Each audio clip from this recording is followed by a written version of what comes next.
السلام عليكم ورحمة الله وبركاته.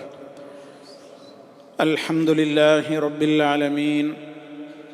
اللهم صل على محمد وعلى آل محمد. أما بعد فاتقوا الله عباد الله. أعوذ بالله من الشيطان الرجيم. ونفخ في الصور فإذا هم من الأجداث إلى ربهم ينسلون. قالوا يا ويلنا من بعثنا من مرقدنا هذا ما وعد الرحمن وصدق المرسلون. സ്നേഹമുള്ള സഹോദരി സഹോദരന്മാരെ, സുഹൃത്തുക്കളെ, സൂറത്ത് യാസീൻ 51, 52 ആയത്തുകളാണ് നമ്മൾ കേട്ട് കഴിഞ്ഞത്. കഴിഞ്ഞ ആയത്തുകളിൽ പരാമർശിക്കപ്പെട്ട എന്നാണ് അന്ത്യനാൾ സംഭവിക്കുക എന്നൊക്കെയുള്ള നിഷേധ രൂപത്തിലുള്ള അവരുടെ ചോദ്യത്തിന് നൽകിയ മറുപടിയിൽ മാ യൻദുറൂന ഇല്ലാ സൈഹത്തൻ വാഹിദത്തൻ, ഒരൊറ്റ ശക്തമായ ഘോരമായ ശബ്ദമല്ലാതെ അവർ കാത്തിരിക്കുന്നില്ല എന്ന് പറഞ്ഞിടത്ത് സൈഹത്തുൻ വാഹിദത്തുൻ എന്നുള്ളത് കൊണ്ട് ഉദ്ദേശിക്കുന്നത് ഒന്നാമത്തെ ഊത്താണ് എന്ന് കഴിഞ്ഞ വിശദീകരണത്തിൽ നമ്മൾ മനസ്സിലാക്കുകയുണ്ടായി. മഹാനായ മലക്ക് ഇസ്രാഫീൽ അലൈഹിസ്സലാമാണ് പ്രത്യേകമായ ഈ ഒരു ദൗത്യം ഏൽപ്പിക്കപ്പെട്ടിട്ടുള്ള മലക്ക്. ഒന്നാമത്തെ ഊത്തോടുകൂടി ലോകത്ത് സർവനാശമാണ് സംഭവിക്കുക. 2 ഊത്തിനെ സംബന്ധിച്ചും വിശുദ്ധ ഖുർആൻ വിവിധ സ്ഥലങ്ങളിൽ പറഞ്ഞിട്ടുമുണ്ട്. ഇവിടെ അള്ളാഹു പറയുന്നത് വനുഫിഖ ഫിസ്സൂരി, സൂറിൽ ഊതപ്പെടുകയും ചെയ്താൽ, സൂറിൽ ഊതപ്പെടും. നഫഖ എന്ന് പറഞ്ഞാൽ ഊതി എന്നാണ്, നുഫിഖ ഊതപ്പെട്ടു. വനുഫിഖ ഫിസ്സൂരി, സൂറിൽ ഊതപ്പെടും. ഫഇദാ ഹും, അന്നേരമതാ അവർ, ഫഇദാ ഹും അന്നേരം അവർ, മിനൽ അജ്ദാസി ഖബറുകളിൽ നിന്ന്, മിനൽ അജ്ദാസി ഖബറുകളിൽ നിന്ന്, ഇലാ റബ്ബിഹിം അവരുടെ റബ്ബിലേക്ക് മാത്രം, ഇലാ റബ്ബിഹിം അവരുടെ റബ്ബിലേക്ക് മാത്രം, യൻസിലൂൻ ധൃതിപ്പെട്ട് പുറപ്പെട്ട് ഓടിപ്പോകുന്നതാണ്. എന്തൊക്കെ പദങ്ങളാണിപ്പോൾ ഇവിടെ വന്നത്? വന്നു നുഫിഖ, നേരത്തെ പറഞ്ഞു നഫ്ഖ് എന്ന് പറഞ്ഞാൽ ഊത്ത് എന്നാണ് അർത്ഥം. നഫഖ, നഫ്ഖ്, നുഫിഖ ഊതപ്പെടും, ഊതപ്പെട്ടു എന്നാ പറയുന്നത്. എന്ന് പറഞ്ഞാൽ ഇനി വളരെ സംഭവിക്കാൻ പോകുന്ന കാര്യം, അന്ത്യനാൾ ഉറപ്പായിട്ടും വരുന്നതുമാണ്, ഇതൊക്കെ സംഭവിക്കാനുള്ളതുമായതുകൊണ്ട് സംഭവിച്ചതുപോലെ പറയാണ്. വനുഫിഖ ഊതപ്പെട്ടു. ഫിസ്സൂരി സൂറിൽ, സൂർ എന്ന് പറഞ്ഞാൽ അതിന് അറബി ഭാഷയിൽ കർണ്, ബൂക്ക് എന്നൊക്കെ മറുപദങ്ങൾ പറയാറുണ്ട്. അതായത് നമ്മൾ ഹോണ്, കുഴല് എന്നുള്ളതിനൊക്കെ പ്രയോഗിക്കുന്ന പദമാണ് സൂറ്. നമ്മൾ സാധാരണ ചെറുപ്പം മുതൽ വിശ്വാസ കാര്യങ്ങൾ പഠിക്കുമ്പോൾ നമ്മൾ പഠിച്ചിട്ടുണ്ട്, മഹാനായ ഇസ്രാഫീൽ അലൈഹിസ്സലാം സൂർ എന്ന കാഹളത്തിൽ ഊതാൻ വേണ്ടി ഏൽപ്പിക്കപ്പെട്ടിട്ടുള്ള മലക്കാണ് എന്ന്. അപ്പം രണ്ടാമത്തെ ഊത്തിനെ കുറിച്ചാണ് ഇപ്പോൾ ഇവിടെ ഈ പറയുന്നത്. വനുഫിഖ ഫിസ്സൂരി, സൂറിൽ ഊതപ്പെട്ടു. ഒന്നാമത്തെ ഊത്ത് കഴിഞ്ഞ ക്ലാസ്സിൽ നമ്മൾ പറഞ്ഞതാണ്. ഏതായത്തിൻ്റെ വിശദീകരണത്തിലാണ് പറഞ്ഞത്? ഇൻ മാ യൻളുറൂന ഇല്ലാ സയ്ഹത്തൻ വാഹിദ തഅഖുദുഹും വഹും യഖിസ്സിമൂൻ ഫലാ യസ്തതിഊന തൗസിയതൻ വലാ ഇലാ അഹ്ലിഹിം യർജിഊൻ. അവിടെ സയ്ഹത്തുൻ വാഹിദ, ഒരൊറ്റ ഘോര ശബ്ദം എന്നുള്ളത് കൊണ്ട് ഉദ്ദേശിക്കപ്പെടുന്നത് ഇസ്രാഫീൽ അലൈഹിസ്സലാം ഒന്നാമത്തെ ഊത്ത് നിർവഹിക്കലാണ്. അതാണ് സയ്ഹത്തുൻ വാഹിദ. ആ ഒന്നാമത്തെ ഊത്തോടുകൂടി ഇവിടെ എല്ലാവരും വളരെയേറെ ഭീതിയും പേടിയുമൊക്കെ അവരെ പിടികൂടി. അവർ നിലംപതിക്കും, എല്ലാ വസ്തുക്കളും നിലംപതിക്കും. മനുഷ്യരും ജിന്നുകളും കെട്ടിടങ്ങളും എല്ലാം ആ ഒരൊറ്റ ഒന്നാമത്തെ ഊത്തോടുകൂടി എല്ലാം നിലംപതിക്കും. അത് വിശുദ്ധ ഖുർആൻ വേറെയും സ്ഥലത്ത് പറഞ്ഞിട്ടുണ്ട്. സൂറത്തു സുമറിലെ 68-ാമത്തെ ആയത്ത്, വനുഫിഖ ഫിസ്സൂരി ഫസഇഖ മൻ ഫിസ്സമാവാതി വമൻ ഫിൽ അർളി ഇല്ലാ മൻ ശാ അല്ലാഹ് സുമ്മ നുഫിഖ ഫീഹി ഉഖ്റാ ഫഇദാ ഹും ഖിയാമുൻ യൻളുറൂൻ. സൂറത്തു സുമർ 68-ാമത്തെ ആയത്ത്. അവിടെ വ്യക്തമായിട്ട് ഈ രണ്ട് ഊത്തും ഒരേ ആയത്തിൽ തന്നെ പരാമർശിച്ചിരിക്കുകയാണ്. അവിടെ എന്താ പറയുന്നത്? വനുഫിഖ ഫിസ്സൂരി, സൂറിൽ ഊതപ്പെടും. ഇവിടെ പറഞ്ഞതുപോലെ തന്നെ ഒന്നാമത്തെ ഊത്താണത്. ഫസഇഖ, അതോടുകൂടെ എന്ത് സംഭവിക്കും? ഫസഇഖ, നിലംപതിക്കും. അപ്പോൾ നിലംപതിക്കും. സഇഖ എന്ന് പറഞ്ഞാൽ നിലംപതിച്ചാണ്, വീണിനാണ് പറയാ.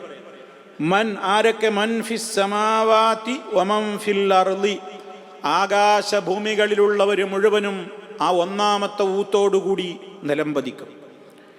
ഇല്ലാ മൻ ശാ അല്ലാഹ്, അല്ലാഹ് ഉദ്ദേശിച്ചവരൊഴികെ. അല്ലാഹ് ഉദ്ദേശിക്കുന്ന ചില ആളുകൾ അവിടെ ബാക്കിയാവണം. ഒന്ന് ഇസ്രാഫീൽ അലൈഹിസ്സലാം, രണ്ടാമത്തെ ഊത്തിനെ ഏൽപ്പിക്കപ്പെടുന്നത് കൊണ്ട് അദ്ദേഹം അവിടെ ബാക്കി ഉണ്ടാകും എന്നാണ് വിശുദ്ധ ഖുർആനിൻ്റെ അടിസ്ഥാനത്തിൽ തന്നെ മറ്റു പല പ്രമാണങ്ങളുടെയും വെളിച്ചത്തിൽ പറയുന്നത്. അപ്പം ഇല്ലാ മൻ ഷാ അല്ലാഹ് കൊണ്ട് ഉദ്ദേശിക്കുന്നത് ഇസ്രാഫീൽ അലൈഹിസ്സലാം. ഇനി അല്ലാഹ് ഉദ്ദേശിക്കുന്ന മറ്റാരെങ്കിലും ഉണ്ടോ എന്നറിഞ്ഞുകൂടാ. അതല്ല, ഒന്നാമത്തെ ഊത്തോടുകൂടി ഇസ്രാഫീൽ അലൈഹിസ്സലാമും നിലംപതിക്കും. പിന്നീട് ഇസ്രാഫീൽ അലൈഹിസ്സലാമിനെ ആദ്യമായി ഹയാത്ത് കൊടുത്തിട്ട് ആ രണ്ടാമത്തെ ഊത്തിൻ്റെ ദൗത്യം നിർവഹിക്കലാണ് അദ്ദേഹത്തിന് നൽകുന്ന പ്രധാനപ്പെട്ട മറ്റൊരു കാര്യം എന്ന് വിശദീകരിച്ചിട്ടുള്ള പണ്ഡിതന്മാരുമുണ്ട്. വല്ലാഹു അഅലം. രണ്ട് വ്യാഖ്യാനങ്ങളും ആ വിഷയത്തിൽ ഉണ്ട്. അപ്പം ഇവിടെ പറഞ്ഞതെന്താണ്? ഒന്നാമത്തെ ഊത്ത് സംഭവിക്കുന്നതോടുകൂടി ആകാശഭൂമികളിലുള്ളവർ മുഴുവനും സഇഖ, നിലംപതിക്കും, എല്ലാവരും നശിക്കും. സുമ്മ നുഫിഖ ഫീഹി ഉഖ്റാ, പിന്നീട് ആ സൂറിൽ തന്നെ മറ്റൊരു ഊത്തുകൂടി നിർവഹിക്കപ്പെടും. ഫഇദാഹും, അന്നേരമതാ അവർ ഖിയാമുൻ യൻളുറൂൻ, ഖബറുകളിൽ നിന്ന് എഴുന്നേറ്റ് നാലുപാടും നോക്കുന്നവരായി.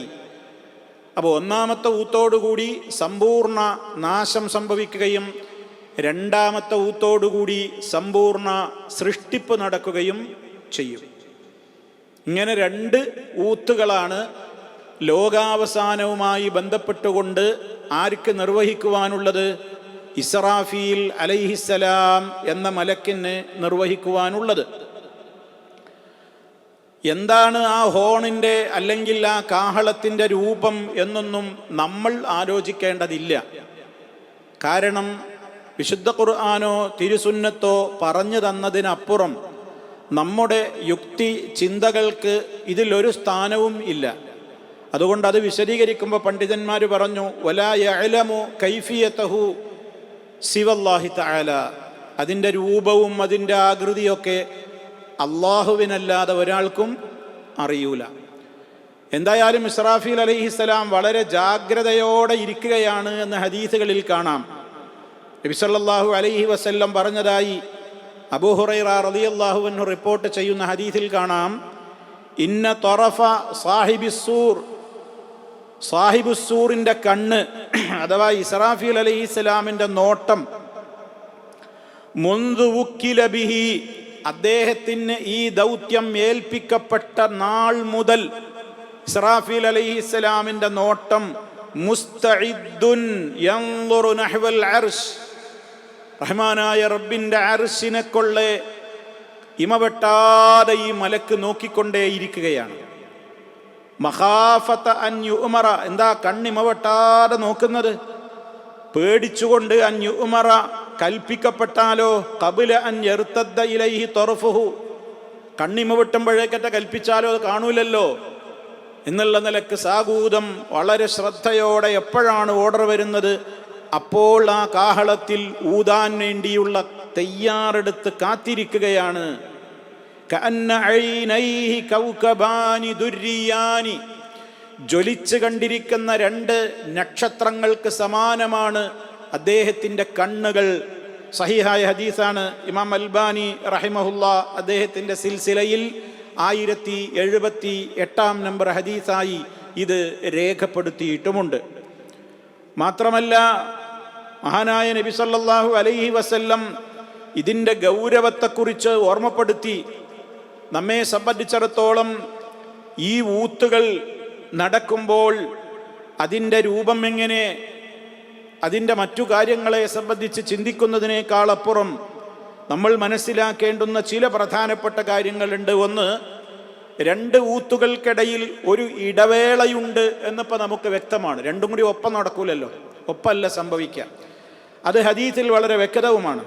ഇമാം ബുഖാരിയും മുസ്ലിമുമൊക്കെ റിപ്പോർട്ട് ചെയ്തിട്ടുള്ള ഹദീസിൽ കാണാം, മഹാനായ അബൂ ഹുറൈറ റളിയല്ലാഹു അൻഹു പറയാണ്, അള്ളാഹുവിൻ്റെ റസൂല് പറഞ്ഞു, മാ ബൈനൻ നഫ്ഖതൈനി അർബഊൻ, മാ ബൈനൻ നഫ്ഖതൈനി അർബഊൻ, രണ്ട് ഊത്തുകൾക്കിടയിലുള്ള കാലദൈർഘ്യം, ഇടവേള 40 എന്ന് പറഞ്ഞു.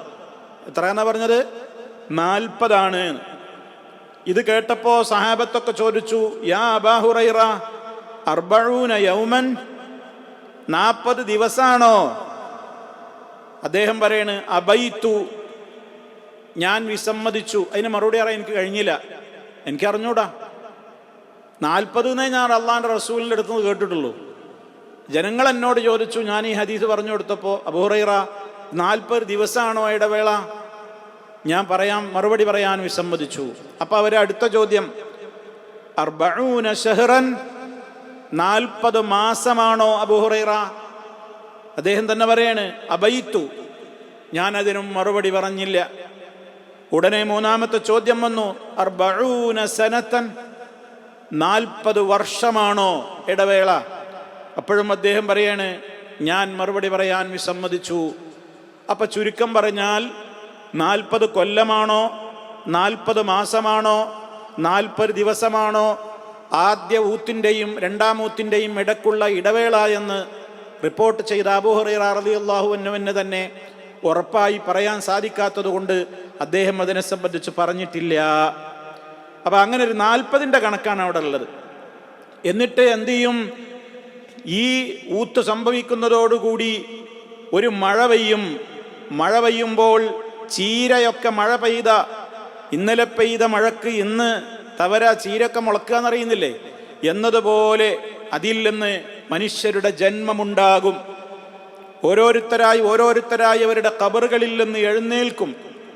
വലൈസ മിനൽ ഇൻസാനി ശൈഉൻ ഇല്ലാ യുബ്ലാ, മനുഷ്യന്റെ ബോഡിയിൽ മണ്ണിൽ ലയിക്കാത്തതായി ഒന്നും ഉണ്ടാവില്ല, ഒരൊറ്റ എല്ലൊഴികെ. ഇല്ലാ അളമൻ വാഹിദൻ, ഒരു അസ്ഥി മാത്രമേ നമ്മുടേത് ഭൂമിയിൽ ജീർണിക്കാതെ ബാക്കിയാവുകയുള്ളൂ. അത് കാണാൻ മാത്രമൊന്നും ഉണ്ടാവില്ല.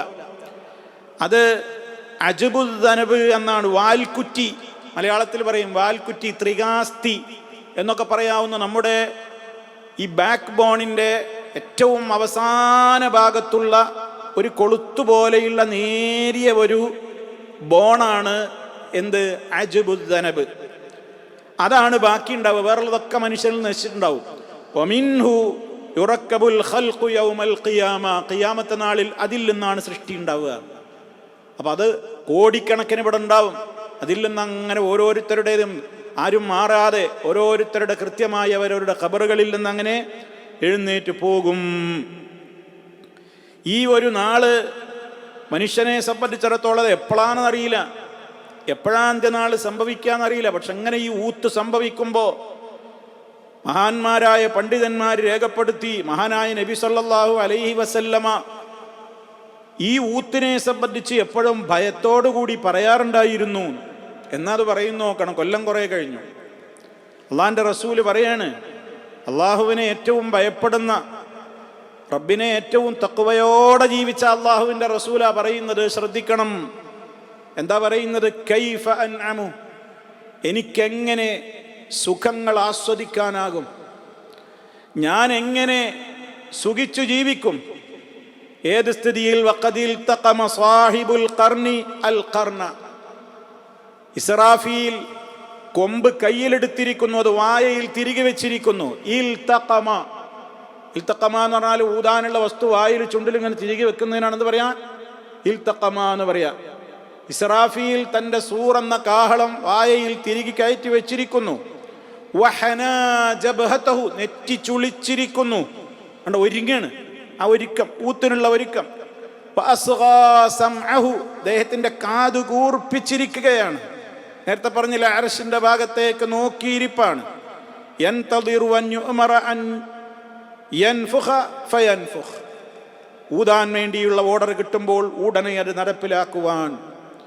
അങ്ങനത്തെ ഒരവസ്ഥയിൽ എനിക്കെങ്ങനെ ഇവിടെ ആസ്വാദനങ്ങളുടെ പിറകെ പോകുവാൻ സാധിക്കുമെന്ന് മഹാനായ നബി സല്ലല്ലാഹു അലൈഹി വസല്ലം, അള്ളാഹിൻ്റെ റസൂൽ അത് പറഞ്ഞുവെങ്കിൽ, അത് പറഞ്ഞിട്ട് പണ്ഡിതന്മാർ പറയാണ്, ഫകൈഫ ബിഹാലിനാ നഹ്നുൽ മുഖസ്സിരീന ദുഅഫാ, ദുർബലരും പാപികളും ജീവിതത്തിൽ സൽക്കർമ്മങ്ങൾ കുറഞ്ഞവരുമായ നമ്മുടെയൊക്കെ അവസ്ഥ എപ്രകാരമാവണം? നമുക്ക് പരലോകത്തെക്കുറിച്ച് പേടിയുണ്ടോ? ഞാൻ നേരത്തെ സൂചിപ്പിച്ചത് ഇതിനോട് ചേർത്ത് മനസ്സിലാക്കുക. ഓരോ മനുഷ്യരുടെയും പരലോകമാണ് അവരവരുടെ മരണം. എൻ്റെയും നിങ്ങളുടെയും റൂഹ് അടങ്ങുന്ന ഓരോരുത്തരുടെയും റൂഹ് പിടിക്കാനും കൽപ്പനക്ക് കാതോർത്തിരിക്കുകയാണ് അസ്രായീൽ. അസ്രായീൽ എന്ന പേര് മനുഷ്യരുടെ ആത്മാക്കളെ പിടിക്കുന്ന മലക്കിൻ്റെ പേരായിട്ട് സഹീഹായ ഹദീസുകളിലൊന്നും വന്നിട്ടില്ല. പക്ഷേ പരക്കെ എല്ലാവരും എന്തു പറയും? അസ്രായീൽ എന്ന് പറയും. വിശുദ്ധ ഖുർആനില്ല, പേരില്ല, സഹീഹായ ഹദീസുകളിലുമില്ല. ഖുർആനും ഹദീസൊക്കെ പറഞ്ഞ പേരുകൾ എന്താ, പിന്നെ അതിനെക്കുറിച്ച് പറഞ്ഞിടത്തൊക്കെ പറഞ്ഞതെന്താണ്? മലക്കുൽ മൗത്ത്, മലക്കുൽ മൗത്ത്, മരണത്തിൻ്റെ മലക്ക്, പേര് പറഞ്ഞിട്ടില്ല. അപ്പം എന്തായിരുന്നാലും നമ്മളൊക്കെ മരണചിന്ത എത്രത്തോളം അധികരിപ്പിക്കേണ്ടതുണ്ട് എന്ന് നമ്മൾ ആലോചിക്കണം. അള്ളാഹിൻ്റെ റസൂല് പറഞ്ഞത് അതാ, എത്ര പെട്ടെന്ന് എപ്പോൾ സംഭവിക്കും ലോകത്തിൻ്റെ നാശം അന്നുള്ളവർക്കത്. നമ്മെ സംബന്ധിച്ചിടത്തോളം നമ്മുടെ നാശമാണ്, നമ്മുടെ ഖിയാമത്താണ് നമ്മുടെ മരണദിനം. എവിടുന്ന് എപ്പോൾ സംഭവിക്കും? ഓർഡറൊക്കെ കിട്ടിക്കഴിഞ്ഞാൽ നമ്മൾ സാധാരണ പറയാറുണ്ട്, നമ്മളെ കഫൻ പൊതിയാനുള്ള കഫൻ തുണി ഒരു വേള നമ്മുടെ നാട്ടിലോ ഈ നാട്ടിലോ ഏതെങ്കിലും ഒരു നാട്ടിലെ ടെക്സ്റ്റൈലിൽ ഒരു പക്ഷേ ഇപ്പം തന്നെ എത്തിയിട്ടുണ്ടാവും. നമ്മുടെ കഫൻ പുടവയിൽ തെളിക്കാനുള്ള പനിനീർ വെള്ളവും അതുപോലെ തന്നെ നമ്മെ മയ്യത്ത് കുളിപ്പിക്കുന്ന വെള്ളത്തിൽ കലർത്തുവാനുള്ള കർപ്പൂരവുമൊക്കെ റെഡിയായിട്ടുണ്ടാകും. ഏതെങ്കിലും കമ്പനികളിൽ നിന്ന് റെഡിയായിട്ടുണ്ടാകും. അറിയാൻ പറ്റൂല. നമ്മൾ ധരിച്ച വസ്ത്രം നമ്മൾ ഊരിയെടുക്കുമോ എന്നറിയാത്തവരാണ് നമ്മൾ. ജീവിതത്തിൽ ദിനേന നമ്മൾ ഡ്രസ്സ് ഇടുന്നു, നമ്മൾ അടിവസ്ത്രങ്ങൾ ധരിക്കുന്നു, മുകൾ വസ്ത്രങ്ങൾ ധരിക്കുന്നു. നമ്മൾ ചിന്തിക്കാറുണ്ടോ, ഒരു ദിവസത്തിൽ നമ്മൾ ധരിച്ചത് നമ്മളല്ല ഊരി മാറ്റുക, മറ്റുള്ളവർ ഊരി മാറ്റും. നമ്മൾ കാണാൻ ഇഷ്ടപ്പെടാത്ത മറ്റൊരാൾ കാണാതെ നമ്മൾ ധരിക്കുന്ന നമ്മുടെ അടിവസ്ത്രങ്ങൾ വരെ മറ്റൊരാൾ ഊരിയെടുക്കും. അതാ മരണദിനം. എന്നിട്ട് എല്ലാം ഊരിയെടുത്ത് വെള്ള പുതക്കും. ഇതൊക്കെ വരാൻ പോകുന്നൊരു സംഗതിയാണ്. എത്ര പെട്ടെന്നാണ്, എപ്പോഴാണ് സംഭവിക്കുക? അതിന് ബാല്യമെന്നോ ശൈശവമെന്നോ ടീനേജുകാരെന്നോ യുവാക്കളെന്നോ വയോവൃദ്ധരെന്നോ വ്യത്യാസമൊന്നുമില്ല. രോഗികളെന്നോ ദൃഢഗാത്രരായ നല്ല ആളുകളെന്നോ ഒന്നും വ്യത്യാസമല്ല. എപ്പോൾ സംഭവിക്കുന്നോ അപ്പോൾ ഇതൊക്കെ സംഭവിക്കും. ഇതൊക്കെ സംഭവിക്കുന്നവർ ലോകത്ത് ഞാൻ എങ്ങനെ അള്ളാഹുവിനെ ധിക്കരിച്ചുകൊണ്ട് സുഖങ്ങളുടെയും സൗകര്യങ്ങളുടെയും പിറകെ റബ്ബിനെ മറന്നുകൊണ്ട് ഞാൻ ഇങ്ങനെ ആസ്വദിച്ച് ജീവിക്കും ഈ ചിന്ത നമ്മുടെ മനസ്സിലുണ്ടാകുവാനാണ് മുത്ത മുസ്തഫ പറഞ്ഞത്, അക്സിറു, നിങ്ങൾ അധികരിപ്പിക്കണേ, സിക്റ ഹാദിമിൽ ലദ്ദാത്ത്, എല്ലാ സുഖങ്ങളെയും മുറിച്ചു കളയുന്ന മരണത്തെ നിങ്ങൾ ഓർക്കണം എന്ന്. നമ്മൾ ഇടക്കിടക്ക് കാണേണ്ടുന്നൊരു സ്വപ്നമാണത്.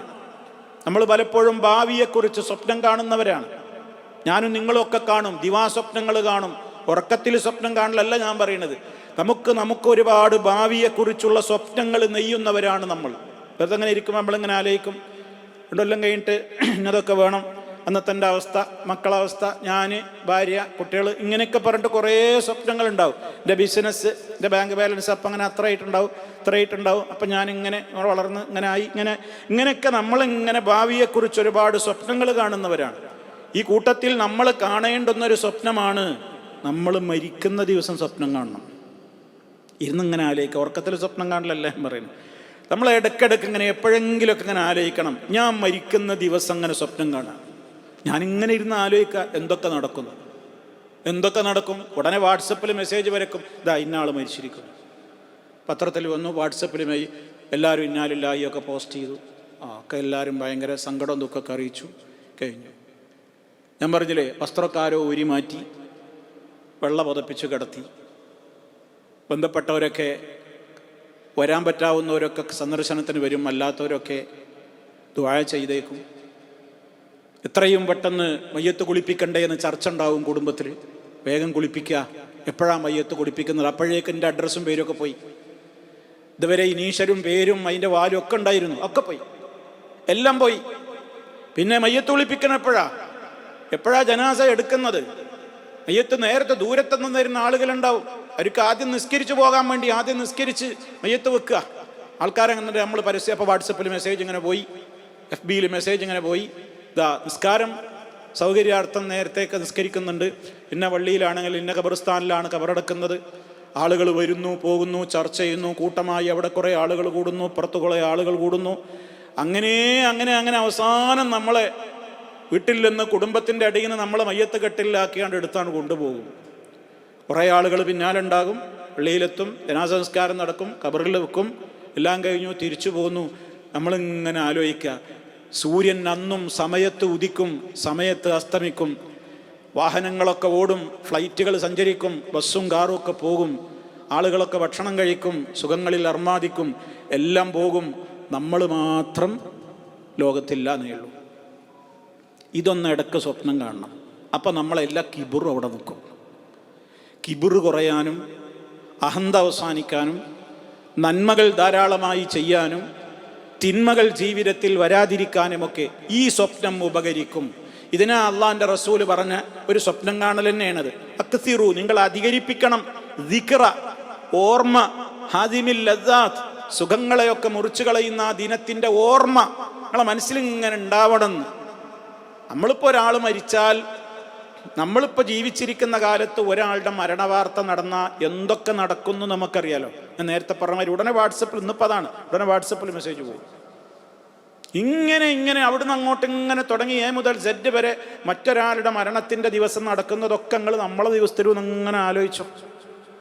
ആ ആളുടെ സ്ഥാനത്ത് ഞാൻ ഇങ്ങനെ മയ്യത്തായി കിടക്കുന്ന അവസ്ഥ ഇങ്ങനെ ആലോചിക്കുക. ഇത്രയേ ഉള്ളൂ എൻ്റെ കാര്യം. ഇനി ഞാനാണ് പോയാൽ ഇവിടെ എല്ലാം അവസാനിക്കുന്നുണ്ടോ? ഒന്നും അവസാനിക്കൂല. ഇവിടെ നടക്കണതൊക്കെ അതിൻ്റെ പൂർവോപരി ശക്തിയോടെ നടക്കും. ഞാനാണ് പോയിട്ടുണ്ടാവും, എനിക്ക് ഒന്നും ഇവിടെ നേടൂല, എനിക്ക് ഒന്നും കിട്ടാനില്ല. ഞാൻ അതുവരെ എന്തെങ്കിലും ഉണ്ടാക്കിയിട്ടുണ്ടോ അതും കൊണ്ട് ഞാൻ എൻ്റെ ഖബറിലുണ്ടാവും. ഒരു 2-3 ദിവസം കുടുംബത്തിൽ ചിരിയും കളിയൊന്നും ഉണ്ടാവില്ല. ഭാര്യ മാത്രം ഒരു 4 മാസവും 10 ദിവസവും അതിൻ്റെ ആചാരങ്ങളിൽ വീട്ടിലുണ്ടാവും. കഴിഞ്ഞു, എല്ലാം കഴിഞ്ഞു. പിന്നെ ഇടയ്ക്കൊക്കെ ഓർമ്മയിൽ വരുമ്പോൾ പറയും അന്നാളെക്കുറിച്ച്, പാപ്പനെ, ഉമ്മനെ, പെങ്ങളെ, ആങ്ങളെ, അങ്ങനെയൊക്കെ. അതെന്തെങ്കിലും ചിലപ്പോൾ വല്ല തമാശ. അപ്പോൾ പോലും ചിലപ്പോൾ അല്ലാഹു മഗ്ഫിർ ലഹൂന്നോ അല്ലാഹു മഗ്ഫിർ ലഹാന്നോ പറയൂല. ആലോചിക്കണം, വല്ലാത്ത അപകടമാണത്. ഞാൻ എപ്പോഴും ഓർമ്മപ്പെടുത്തുന്നൊരു സംഗതിയാണ്. നമ്മൾ മരിച്ചവരെ ഓർക്കുമ്പോഴൊക്കെ അവർക്ക് വേണ്ടി മഗ്ഫിറത്തിനെ ചോദിക്കാത്ത ഒരു ഓർമ്മ ഉണ്ടാവരുത്. മരിച്ചവരെ ഓർക്കുന്നുണ്ടോ, ഉടനെ പറഞ്ഞോളൂ അല്ലാഹു മഗ്ഫിർ ലഹു. നമ്മളൊക്കെ എത്ര മാരി വാപ്പാരിയൊക്കെ ഓർക്കലുണ്ട്. പക്ഷെ ഓർത്തിട്ട് ചിരിച്ചിട്ട് അല്ലെങ്കിൽ ഓരെന്തെങ്കിലും ഒരു തമാശ എന്തെങ്കിലുമൊക്കെയാണ് പറയും. ഒരല്ലാഹുമ്മ ഗഫിർ ലഹു റഹ്മു പറയില്ല. അവരെക്കുറിച്ച് എന്ത് പറഞ്ഞാൽ നമുക്ക് എന്താ കാര്യം? നമ്മളപ്പോൾ അവർക്ക് വേണ്ടി പ്രാർത്ഥിക്കണം. അപ്പൊ സഹോദരങ്ങളെ, ഇതാണ് സംഭവിക്കാൻ പോകുന്നത്. അള്ളാഹുവിൻ്റെ റസൂല് പറയാണ്, ഇങ്ങനെയാണ് കാര്യമെങ്കിൽ ഞാൻ എങ്ങനെ ദുന്യാവിൽ റഹ്മാനായ റബ്ബിൻ്റെ കൽപ്പനകളെ ധിക്കരിച്ചുകൊണ്ട് ഇതിൻ്റെ പിന്നാലെ പോകും? അതാ ചോദിച്ചത് മുസ്തഫ, കൈഫ അൻഅമു, എനിക്കെങ്ങനെ സുഖങ്ങൾ ആസ്വദിച്ച് റബ്ബിനെ മറന്ന് ജീവിക്കാൻ കഴിയും? ഇതല്ലേ അവസ്ഥ? ഇസ്രാഫീൽ ഇങ്ങനെ ചുണ്ടിൽ വെച്ചിരിക്കുന്നു, നെറ്റി ചുളിച്ച് കാതോർത്തിരിക്കുകയാണ്. എപ്പോഴാ ഓർഡർ കിട്ടുന്നത്? അപ്പ ഊതാൻ. ഊതുന്നതോടുകൂടി എല്ലാം നശിക്കും. അതാണിപ്പോൾ ഈ ആയത്തിൽ പറയുന്നത്. രണ്ടാമത്തെ ഊത്താണ്. എന്താ പറഞ്ഞത്? വനുഫിഖ ഫിസ്സൂരി, സൂറിൽ ഊതപ്പെട്ടു. ആ രണ്ടാമത്തെ ഊത്ത് ഊതുന്നതോടുകൂടി ഇനി സംഭവിക്കുക എന്താണ്? ഫൈദാ, അന്നേരം ഹും, അവർ എന്ന് പറഞ്ഞാൽ എല്ലാവരും, എല്ലാ ജീവജാലങ്ങളും മനുഷ്യരൊക്കെ, മിനൽ അജ്ദാസി, അജ്ദാസ് ജദസിന്റെ ജമ്മാണ്, ജദസുൻ, രണ്ട് ജീമിനും ദാലിനും ഫതഹാണ്, ജദസുൻ. അതിൻ്റെ ബഹുവചനാണ് അജ്ദാസ്. എൻ്റെ ഉദ്ദേശം എന്താണ്? അൽ ഖുബൂർ, ഖബർ, ഖുബൂർ. വിശുദ്ധ ഖുർആനിൽ 3 സ്ഥലത്ത് ഇങ്ങനെ അജ്ദാസ് പ്രയോഗിച്ചിട്ടുണ്ട്. ഒന്ന് നമ്മുടെ ഈ സൂറത്ത് യാസീനിൽ തന്നെയാണ്. രണ്ടാമത്തത് സൂറത്തുൽ ഖമർ 7-ാമത്തെ ആയത്ത്. സൂറത്തുൽ ഖമറിൽ അല്ലാഹ് പറയുന്നുണ്ട്, ഖുശ്ശഅൻ അബ്സാറുഹും യഖ്റുജൂന മിനൽ അജ്ദാസി കഅന്നഹും ജറാദും മുൻതശിർ. ഖുശ്ശഅൻ അബ്സാറുഹും, പരലോക മഹ്ശറിലേക്കുള്ള ആ എഴുന്നേൽപ്പ്, അതിൻ്റെ ഭീകരമായ അവസ്ഥ പറയാണ്. കണ്ണുകളൊക്കെ പേടിച്ചരണ്ടിട്ടുണ്ടാവും, കണ്ണൊക്കെ തുറിച്ച് പേടിച്ചരണ്ടിട്ട് ഖബറിന്ന് എഴുന്നേൽക്കും. യഖ്റുജൂന മിനൽ അജ്ദാസി, അവരുടെ കുഴിമാടങ്ങളിൽ നിന്ന് അവർ പുറപ്പെടും. കഅന്നഹും, അവർ ആരെ പോലെയുണ്ട്? ജറാദും മുൻതശിർ, ജറാദും മുൻതശിർ, പരത്തപ്പെട്ട വെട്ടുകിളികളെ പോലെ. വെട്ടുകിളികൾ ഇങ്ങനെ കൂട്ടമായിട്ട് അങ്ങനെയാണ് പോകും. അങ്ങനെയുണ്ട്. എത്ര വെട്ടുകിളികളുടെ പ്രത്യേകത എന്താ? വെട്ടുകിളി എണ്ണം പിടിക്കാൻ കഴിയില്ല, അതിൻ്റെ എണ്ണം പിടിക്കാൻ കഴിയില്ല, അത്ര കൂടുതലുണ്ടാവും. ആ വിധത്തിലാണ് ആളുകൾ ഖബറിന്ന് എഴുന്നേറ്റാണ്ട് പോവുക. ആ പോക്കിൻ്റെ സ്പീഡ് ഈ ആയത്തിലും പറയുന്നുണ്ട്. അതേപോലെ സൂറത്തുൽ മആരിജിലെ 43-ാമത്തെ ആയത്തിലാണ് 3-ാമത്തെ സ്ഥലം അജ്ദാസ് പറഞ്ഞത്. യൗമ യഖ്റുജൂന മിനൽ അജ്ദാസി സിറാഅ കഅന്നഹും ഇലാ നുസുബിൻ യൂഫിദൂൻ. യൗമ യഖ്റുജൂന, അവർ പുറപ്പെടുന്ന ദിവസം, മിനൽ അജ്ദാസി, ഖബറുകളിൽ നിന്ന്, സിറാഅൻ, വളരെ സ്പീഡിലാണ് യാത്ര. ഏതുപോലെ? കഅന്നഹും, അവർ, ഇലാ നുസുബിൻ യൂഫിദൂൻ, ഏതോ ഒരു നാട്ടക്കുറി. നുസുബ് എന്ന് പറഞ്ഞാൽ ഒരു എയിം, ഒരു പ്രത്യേക സ്ഥലം അവർക്ക് നിശ്ചയിക്കപ്പെട്ടിട്ട് അവിടേക്ക് ഓടുകയാണെന്നതുപോലെ ഒരൊറ്റ സ്ഥലത്തെ ലക്ഷ്യം വെച്ചുകൊണ്ട് എല്ലാവരും അങ്ങ് ഒഴുകി ഓടുകയാണ്. അത്ര സ്പീഡിലാണ് യാത്ര. അതാണ് ഇവിടെയും അല്ലാഹു പറയുന്നത്. എന്താ ഇവിടെ പറഞ്ഞത്? ഫഇദാഹും മിനൽ അജ്ദാസി, അവരതാ അവരുടെ കുഴിമാടങ്ങളിൽ നിന്ന്, ഖബറുകളിൽ നിന്ന്, ഇലാ റബ്ബിഹിം, അവരുടെ റബ്ബിൻ്റെ അടുക്കലേക്ക് മാത്രം, അള്ളാഹിൻ്റെ അടുക്കലേക്ക് മാത്രമേ അവർക്ക് പോകാനുള്ളൂ. ഇനി ദുന്യാവിലേക്ക് മടക്കമില്ല, മറ്റാരുടെയെങ്കിലും സമീപത്തേക്ക് പോകാനില്ല, വേറെ ഏതെങ്കിലും പ്രദേശത്തേക്ക് അവർക്ക് വഴിതെറ്റിപ്പോകാനുമില്ല. ഖബറുകളിൽ നിന്ന് എഴുന്നേറ്റാൽ അവർ പോകുന്ന ഒരേ ഒരു ലക്ഷ്യം ഇലാ റബ്ബിഹിം, അവരുടെ റബ്ബിലേക്ക് മാത്രമാണ്. യൻസിലൂൻ, നസല യൻസിലൂ എന്ന് പറഞ്ഞാൽ അസ്റഅ യുസ്രിഉ, സ്പീഡിൽ അവർ പോകുന്നതാണ്. ആണ് യൻസിലൂൻ. സിറാ എന്ന് പറഞ്ഞില്ലേ മുമ്പത്തായത്തിൽ, അതേപോലെ യൻസിലൂൻ ഐ യുസ്രിഊന ലിൽ ഹുദൂരി ബൈന യദൈഹി, റബ്ബിൻ്റെ അടുക്കലേക്ക് പെട്ടെന്ന് എത്തണം എന്ന നിലക്ക് ഹൈ സ്പീഡിലാണ് യാത്ര. ലാ യതമക്കനൂന മിനത്ത അന്നി വത്തഅഖുർ, അല്പം പോലും അങ്ങോട്ടും ഇങ്ങോട്ടൊക്കെ ശ്രദ്ധിച്ചിട്ട് പിന്തി നിൽക്കുന്ന പ്രശ്നമേ ഇല്ല. അങ്ങനെ ഹൈ സ്പീഡില്ലവർ റബ്ബ് അവർക്ക് തയ്യാറാക്കിയിട്ടുള്ള ആ ലക്ഷ്യം എടുക്കാന്ന് ഒരിക്കാണ് മനസ്സിലാവും, അവിടേക്കാണ് പോകും അവർ. യൻസിലൂന ഇലാ റബ്ബിഹിം എന്നാണ് ശരിക്ക്. അവിടെ ഫിഅലിനേക്കാൾ ഇലാ റബ്ബിഹിം എന്നുള്ളതിനെ മുന്തിച്ചു. എന്തിനാണ് മുന്തിച്ചത്? മാത്രം എന്ന് പറയാനാ. അവരുടെ റബ്ബിൻ്റെ അടുക്കലേക്ക് മാത്രമാണ് ഇനി അവർക്ക് ധൃതിപ്പെട്ട് പോകാനുള്ളത്, വേറെ എവിടേക്കും പോകാനല്ല. എവിടെ പോകാനാ? യാ മഅ്ശറൽ ജിന്നി വൽ ഇൻസ് ഇൻ ഇസ്തതഅ്തും അൻ തൻഫുദൂ മിൻ അഖ്താരിസ് സമാവാതി വൽ അർളി ഫൻഫുദൂ ലാ തൻഫുദൂന ഇല്ലാ ബിസുൽത്താൻ ഫബിഅയ്യി ആലാഇ റബ്ബികുമാ തുകദ്ദിബാൻ. സൂറത്തുർ റഹ്മാനിൽ അല്ലാഹ് ചോദിക്കുന്നുണ്ട്, ജിന്നുവർഗമേ, മനുഷ്യവർഗമേ, ആകാശഭൂമികളെ ഭേദിച്ച് വേറെ എവിടേക്കെങ്കിലും നിങ്ങൾക്ക് പോകാണ്ടെങ്കിൽ പൊയ്ക്കോളി എന്ന് പറയുന്നു. എവിടെ പോവാനാ? എവിടേക്ക് പോവാനാ? എവിടെ നിന്ന് രക്ഷപ്പെട്ട് എവിടേക്ക് ഓടാനാ? എവിടേക്ക് ഓടാനല്ല, റബ്ബിൻ്റെ അടുക്കലേക്ക് മാത്രമേ പോകാനുള്ളൂ. ആ പോക്കിൻ്റെ ഗൗരവമാണ് ഇവിടെ അള്ളാഹു ആ എടുത്ത് സൂചിപ്പിച്ചിട്ടുള്ളത്. ഇനി അതിനെ തുടർന്നുകൊണ്ട് അള്ളാഹു പറയാണ്, ഖാലൂ, ആ പോക്കിൽ അവർ പറയും, ഖബറിന്ന് എഴുന്നേറ്റുള്ള സ്പീഡിലുള്ള പോക്കിൽ അവർ ഗൗരവം അവർക്ക് ബോധ്യമായി, പോകാനുള്ള സ്ഥലം ബോധ്യമായി, അന്നത്തെ നാളിൻ്റെ ഗൗരവം വളരെ വ്യക്തമായി. ഇതുവരെ കാണാത്തതും അനുഭവിക്കാത്തതും മനസ്സിലാക്കാത്തതുമൊക്കെ അവർ കാണാൻ തുടങ്ങി. വളരെ പേടിച്ചരണ്ടു. അതീവ ഗുരുതരമായ ഒരു സാഹചര്യമാണ് വരാൻ പോകുന്നത് എന്ന് അവർക്ക് വ്യക്തമായി. അതോടുകൂടി അവരുടെ മട്ടും ഭാവവുമൊക്കെ മാറിയിട്ട് ഖാലൂ, അവർ പറയും, എന്താ പറയാ? യാ വൈലനാ, ഞങ്ങളുടെ നാശമേ, ഞങ്ങൾ നശിച്ചല്ലോ. അട്ടഹാസാണ്. വൈലം വിളിക്കാന്ന് പറയല്ലേ, ആ വൈലനാ. വൈൽ, വൈൽ എന്ന് പറഞ്ഞാൽ നാശം, ഹലാക്ക്. യാ വൈലനാ ഐ യാ ഹലാക്കന, ഞങ്ങളുടെ നാശമേ, എല്ലാം നശിച്ചല്ലോ. ഇവിടേക്കാ പോകുന്നത്? ഇതുവരെ കടന്നിരുന്ന ഖബറൊന്നും അവർക്ക് ഇപ്പോൾ ഒന്നുമല്ല. ബാക്കിയുള്ളത് മുന്നിലുള്ളത് കാണുമ്പോൾ ഖബറൊന്നും ഇപ്പോൾ അവർക്ക് ഒന്നുമല്ല, അവിടെ ഒന്നും കഴിഞ്ഞിട്ടേ ഇല്ലാത്തതുപോലെ തോന്നുകയാണ്. അത്ര ഭീകരമായ ദൃശ്യങ്ങൾ അവർ കാണുകയാണ്. അതോടുകൂടെ അവർ പറയുന്ന വാക്കാണ് യാ വൈലന, ഞങ്ങളുടെ നാശമേ. മൻ ബഅസനാ, മൻ ബഅസനാ, ആരാണ് ഞങ്ങളെ ഉയർത്തെഴുന്നേൽപ്പിച്ചത്? ബഅസ, ഉയർത്തെഴുന്നേൽപ്പിച്ചു. ബഅസ, ബഅസന, ഞങ്ങളെ, ഞങ്ങളെ ഉയർത്തെഴുന്നേൽപ്പിച്ചത്. മൻ, മൻ ബഅസന. അവിടെ ഓതുമ്പോൾ എങ്ങനെയാണ്? മൻ നൂന് വെളിവാക്കാൻ പാടില്ല. തജ്വീദ് നിയമമനുസരിച്ച് ഇങ്ങനെ വായിക്കണം. മൻ ബഅസന,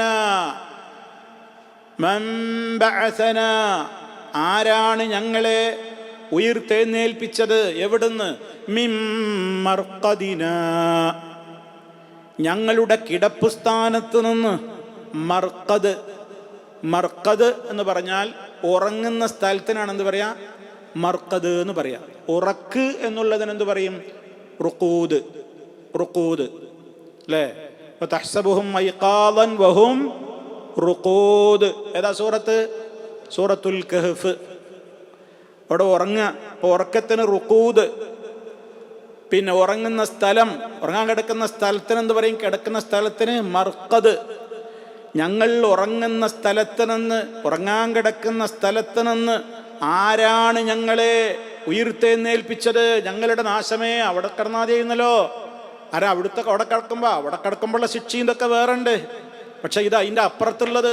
മനുഷ്യന് ഏറ്റവും അതീവ ഗുരുതരമായൊരു സാഹചര്യം വരുമ്പോൾ അതിൽ താഴെയുള്ള ഗുരുതര സാഹചര്യം അവനൊന്നും അല്ലാതാവും അല്ലേ? അതങ്ങനെയല്ലേ മനുഷ്യൻ്റെ അവസ്ഥ? മനുഷ്യൻ്റെ അവസ്ഥ അങ്ങനെയാണല്ലോ. നമ്മളിപ്പോൾ കാലിൻ്റെ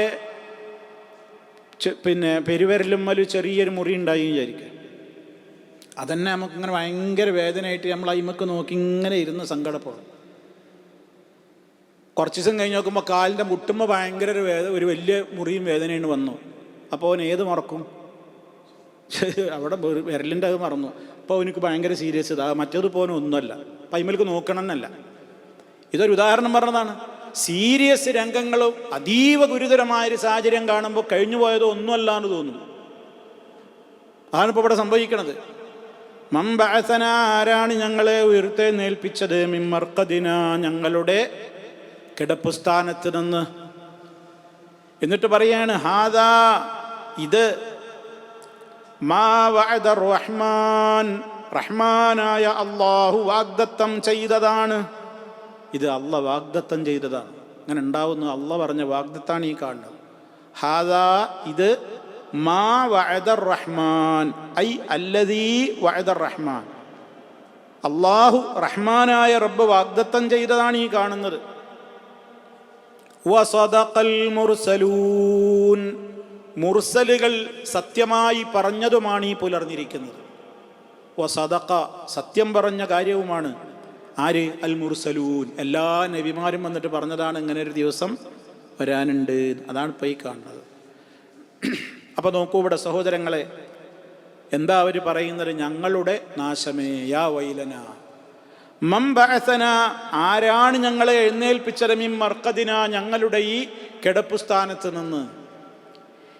ഈ ആയത്ത് ദുരുപയോഗം ചെയ്യുന്നുണ്ട് പൂർവീകരും ആധുനികരുമായ പിഴച്ച കക്ഷികൾ. എന്തിനു വേണ്ടി? ഖബറിൽ ശിക്ഷയില്ല എന്ന് പറയാൻ. ഖബറിൽ എന്തില്ല? ശിക്ഷ ഒന്നുമില്ല, അതൊക്കെ വെറുതെയാണ്. അവർ പരിഹാസത്തോടുകൂടെ പറയുകയും ചെയ്യും ലോക്കപ്പ് മർദ്ദനാണ്. ഒരു പ്രതിയെ പോലീസ് പിടിച്ച് കുറ്റം തെളിയുന്നതിൻ്റെ മുമ്പേ നടയടിയും തലക്കടിയും ഒക്കെ കിട്ടുമല്ലോ. എവിടെ? ലോക്കപ്പിലേക്ക് കയറ്റുമ്പോഴും ലോക്കപ്പിൻ്റെ ഉള്ളിൽ നിന്നൊക്കെ. അങ്ങനെ ചെയ്യുന്നവനല്ല അള്ളാഹ്. അതുകൊണ്ട് ലോക്കപ്പ് മർദ്ദനം ഉണ്ടാവില്ല, അത് ഇസ്ലാമിലില്ല. അതുകൊണ്ട് ഖബർ ശിക്ഷ എന്ന് പറയുന്ന സംഗതിയേ ഇല്ല. ആ പരലോകത്തു നിന്നാ വരുന്നതേ ഉള്ളൂ, അല്ലാതെ ഖബർ ശിക്ഷ ഇല്ല എന്നാണ് ഖവാരിജ് എന്ന് പറയുന്ന പുത്തൻവാദികളും മുഅ്തസിലത്ത് എന്ന് പറയുന്നവരൊക്കെ ആ വിശ്വാസക്കാരാണ്. ഖബർ ശിക്ഷ അല്ല. പരിശുദ്ധ ഖുർആൻ കൊണ്ടും തിരുസുന്നത്ത് കൊണ്ടും സ്ഥിരപ്പെട്ട കാര്യമാണെന്ത്? ഖബറിൽ ശിക്ഷയുണ്ട്, രക്ഷയുണ്ട് എന്ന്. ഇപ്പം നമ്മുടെ നാട്ടിലൊക്കെ ഇപ്പോൾ അടുത്ത ദിവസങ്ങളിലൊക്കെ ആയിട്ട് ഒരു ചങ്ങായി ഒരു റൂമിൽ നിന്നൊരു പ്രസംഗം നടത്തിയിട്ട് ഹുതുബയാണ് എന്ന് പറഞ്ഞിട്ട് ഇങ്ങനെ അപ്ലോഡ് ചെയ്യുന്നുണ്ട് ഒരുത്തൻ. തനി പഴച്ച ഒരു ജൂതൻ്റെ ഏജന്റ് എന്ന് പറയാം. കുറേ ആളുകൾ നമുക്കിത് ഇങ്ങനെ അയച്ചു തന്നു. ഖബർ ശിക്ഷ അല്ല എന്ന് പറഞ്ഞിട്ട് ഇതാ ഒരു മൗലവി ഹുതുബ പറഞ്ഞിരിക്കുന്നു, ഇതൊക്കെ ശരിയാണോ എന്ന്. അതിനാ കേട്ട് പഠിച്ചോളി. വിഷയം പറയുമ്പോൾ കേൾക്കൂല, അപ്പം പറയും എന്തപ്പോൾ ഇതൊക്കെ ഇത്ര കേൾക്കാനുള്ളതെന്ന് പറയും. പ്രശ്നം വരുമ്പോൾ ചോദിച്ചിട്ട് പറയും ഈസ് ഇറ്റ് ട്രൂ, ഇത് ശരിയാണോ, ഇതിന് വല്ല മറുപടി നമ്മൾ പറഞ്ഞിട്ടുണ്ടോ? നിങ്ങൾക്കൊക്കെ മറുപടി അറിയാൻ കഴിയണം. ഇത് വേറെ ആരുടെയും ഇങ്ങനെ ഏൽപ്പിക്കേണ്ട കാര്യമൊന്നുമില്ല, നിങ്ങളൊക്കെ പഠിക്കണം. ഇത് നമ്മളെ അഖീദയാണ്. ഖബറിൽ ശിക്ഷ ഉണ്ടോ, രക്ഷ ഉണ്ടോ? ഇത് അള്ളാഹിൻ്റെ ഖുർആൻ പറയുന്നതാണ്, ഹദീസുകളിൽ വ്യക്തമാണ്. എന്നിട്ട് അയാൾ പറയാണ് ഖുർആനിലുള്ള അത് പറയേണ്ടത്. ഖബറിൽ ശിക്ഷ ഉണ്ടെങ്കിൽ അത് ഖുർആൻ പറയണ്ടേ? ഖുർആനിലുണ്ടല്ലോ, ഖുർആനിൽ ഏതല്ലാത്ത ആ തത്വം തന്നെ തെറ്റാണ്. ഒന്നാമതായി എന്തിനും ഖുർആൻ തന്നെ വേണമെന്നുണ്ടോ? അങ്ങനെ ഒരു മുസ്ലിമിന് പറയാനേ പറ്റൂല. കാരണം എന്താണ്? ഇസ്ലാം എന്ന് പറഞ്ഞാൽ ഖുർആൻ മാത്രമല്ല, അതോടൊപ്പം എന്തുകൂടിയാണ്? ഹദീസുമാണ്. യുഅല്ലിമുഹുൽ കിതാബ വൽ ഹിക്മ എന്ന് ഖുർആൻ പറയില്ലേ? അള്ളാഹിൻ്റെ റസൂലിൻ്റെ ദൗത്യം എന്താണ്? ജനങ്ങൾക്ക് അൽ കിതാബാകുന്ന ഖുർആൻ പഠിപ്പിക്കുന്നു, വൽ ഹിക്മ ഹദീസുകളാകുന്ന അൽ ഹിക്മയും പഠിപ്പിക്കുന്നു എന്നാണ്. അതിനാ അള്ളാഹിൻ്റെ റസൂൽ വന്നത്. ഒരിക്കൽ മഹാനായ ഇമാം ഷാഫി റഹ്മത്തുള്ളാഹി അലൈഹിയുമായി ബന്ധപ്പെട്ടുകൊണ്ടുള്ള ചരിത്രത്തിൽ കാണാം, അദ്ദേഹത്തോട് ഒരാൾ ചോദിച്ചു, ഈ സ്ത്രീകളുടെ ചില സൗന്ദര്യ വർദ്ധക പ്രവർത്തനങ്ങളുടെ ഭാഗമായി പുരികം പ്ലക്ക് ചെയ്യുന്നതും അതേപോലെയുള്ള പ്രവർത്തനങ്ങളുമൊക്കെ നിഷിദ്ധമാണെന്ന് ഹദീസുകളിൽ കണ്ടപ്പോൾ പലരും പോയിട്ട് ചോദിച്ചു, ഇതൊന്നും ഞങ്ങൾ ഓതുന്ന ഖുർആനിലില്ലല്ലോ എന്ന്. അപ്പം അതിന് കൊടുത്ത മറുപടി എന്താ അറിയാം? ആര് പറഞ്ഞു ഖുർആനിലില്ലാന്ന്? ഖുർആനിലുണ്ട്. അപ്പം എവിടെയാണ് എന്ന് ചോദിച്ചു. ഓതും പോലെ ഓത് ഖുർആൻ, എന്നാൽ അതിൽ ഇതൊക്കെ കാണാം. എന്നിട്ട് ഓതിക്കൊടുത്ത ആയത്തേതാ? വമാ ആതാകുമുർ റസൂലു ഫഖുദൂഹു വമാ നഹാകും അൻഹു ഫൻതഹു. എന്താണ് ആയത്തിൻ്റെ അർത്ഥം? അള്ളാഹുവിൻ്റെ റസൂല് നിങ്ങൾക്ക് പഠിപ്പിച്ചു തന്നത് എന്തൊക്കെയുണ്ടോ അതൊക്കെ നിങ്ങൾ സ്വീകരിക്കണം. അവിടുന്ന് എന്തൊക്കെ നിങ്ങളോട് വിലക്കിയിട്ടുണ്ടോ അത് നിങ്ങൾ വർജിക്കുകയും ചെയ്യണം. അതിലെല്ലാം പെട്ടില്ലേ? അതന്നെയാണ് ഇതിൽ തെളിവ്. അപ്പം ഇതേപോലെ നബി സല്ലല്ലാഹു അലൈഹി വസല്ലം വളരെ കൃത്യമായി നമുക്ക് പഠിപ്പിച്ചിരുന്നതാണ്. രാത്രിയിൽ നമ്മൾ എഴുന്നേറ്റിട്ട് പറയുന്ന ദിക്റുകളിൽ വരെയുണ്ട്, അദാബുൽ ഖബ്രി ഹഖ്ഖുൻ വൽ മീസാനു ഹഖ്ഖുൻ വസ്സിറാത്തു ഹഖ്ഖുൻ എന്നൊക്കെ കുറേ ഹക്കുൻ ഹക്കുൻ എന്ന് പറയുന്ന ഒരു ദുആ കേട്ടിട്ടില്ലേ? അതിൽ അദാബുൽ ഖബരി ഹക്കുൻ, അദാബുൽ ഖബർ ഹക്കാണ്, ഖബറിലെ ശിക്ഷ ഹക്കാണ്, സത്യമാണ്. ഈ ഖബർ ശിക്ഷയെ നിഷേധിക്കുന്ന ആളുകൾക്ക് നിസ്കരിക്കാൻ പറ്റുമോ? അവർക്ക് നിസ്കരിക്കാൻ കഴിയോ? കാരണം എന്താണ്? നബി സല്ലല്ലാഹു അലൈഹി വസല്ലമ ഫറളാവട്ടെ നഫിലാകട്ടെ ഏത് സുന്നത്താവട്ടെ സലാം വീട്ടുന്നതിൻ്റെ മുമ്പ് 4 കാര്യങ്ങളിൽ നിന്ന് കാവൽ ചോദിക്കാൻ നമ്മളോട് പഠിപ്പിച്ചതാണ്. അല്ലാഹുമ്മ ഇന്നി അഊദു ബിക മിൻ അദാബിൽ ഖബരി. തഹിയ്യാത്തിന്റെ അവസാനം നമ്മളൊക്കെ അത് പറയുന്നുണ്ട്. ഖബർ ശിക്ഷയിൽ നിന്ന് ഞാൻ നിന്നോട് കാവൽ ചോദിക്കുന്നു. നബി തങ്ങളുടെ നിർദ്ദേശമാണത്. നിങ്ങൾ ഖബർ ശിക്ഷയിൽ നിന്ന് കാവൽ ചോദിക്കണേ. പിൻ ഫിത്നത്തിൽ മഹിയ വൽ മമാത്തി, ഫിത്നത്തുൽ മമാത്ത് എന്നുള്ളയിടത്ത് മരണവും മരണാനന്തരം ഖബറിലെ ശിക്ഷയാണ് എന്ന് വിശദീകരിക്കപ്പെടുകയാണ്. മരണനേരത്ത് എന്തിനാ ഖബറിലേക്ക് എത്തുന്നത്? ഇവർ പാക പറയുന്നത് എന്താണ്? എന്നിട്ട് പാരനെയും ഖബറിൽ വെച്ചിട്ട് ഇടിടിയും കുത്തിൻ്റെയും അടയാളമൊന്നും കാണില്ലല്ലോ. അതിന് ഹദീസിൽ വളരെ വ്യക്തമാണല്ലോ. മലക്കുകൾ അതിഘോരമായ നിലക്കുള്ള മിളറബകൾ, മിത്തറക്ക്, ഹാമർ, ഇരുമ്പിൻ്റെ ഹാമർ ഉണ്ടാകും അവരുടെ കയ്യിൽ. അതുകൊണ്ട് മനുഷ്യൻ്റെ ഇരു ചെവികൾക്കിടയിൽ അടിക്കും. ആ അടിയോടുകൂടി അവൻ ഭൂമിയിലേക്ക് 70ഓളം ആഴത്തിൽ മുഴത്തിൽ അവൻ താഴും. അത്ര ശക്തമായ അടിയാണ് ഖബറിൽ കാഫിറിന് ഫാസിഖിന് കിട്ടുക. പൊങ്ങി വരുമ്പോഴേക്ക് വീണ്ടും അടി.